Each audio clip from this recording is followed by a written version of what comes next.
You good? Okay. What is it better this way? This way? Do I need to talk in it like? Okay. I think All right. aesthetically this way, and then This it's, way. yeah. I Okay. think they're omnidirectional, but just in I case think there's they a are. cardioid Okay. profile, All I right. think it There would we go. bias this Yeah, I direction. think you're right. All right. So we are here at Orlando Science Center with April Jennifer Choi, who's going to be doing some presentations on the physics of whip Mm-hmm. artistry. April, tell us a little bit about what you do by day. You work for NASA. Yes, I work at Kennedy Space Center as a mechanical engineer and an aerospace engineer doing analysis on ground systems and flight systems. Awesome. And how do you apply your physics to your whip cracking? So my master's degree was in computational fluid dynamics. It's a big, long, fancy phrase basically saying we do math on things that move very quickly.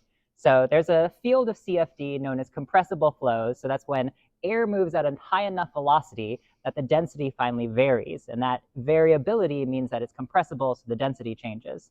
So my master's degree was actually looking at supersonic, like high speed shock waves moving about particles. So I could use that exact same knowledge as it applies to aerospace, looking at supersonic and hypersonic flows. Well, that's way above my pay grade. No. That's really, really interesting. And how did you get into whip cracking in the first place? I was a dancer all my life. I did dance, swing dance, ballroom, various different types of dance as I went through college. So when I exited college, it was 2008, so it was a little bit rough for finding a job. But I could find a couple gigs here and there as a teacher and a performer for dance.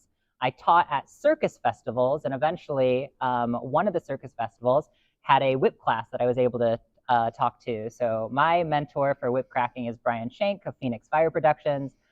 He taught me the beginnings of whips as I know it. And eventually he invited me to the 2012 Indianapolis Super Bowl, which was kind of like my big performance break. And then I was able to carry out my career as a performer. Awesome. Pop quiz. How many whip related Guinness World Record titles do you hold? Oh, geez. Between 10 and 20. Okay. All right. How many total Guinness World Record titles do you hold? As of right now, I think it's 21 confirmed, one pending. Very cool. Well, you can come meet April at Science Night Live August 10th. She's going to be doing some demonstrations of her whip artistry and talking about the physics behind it. So don't miss out.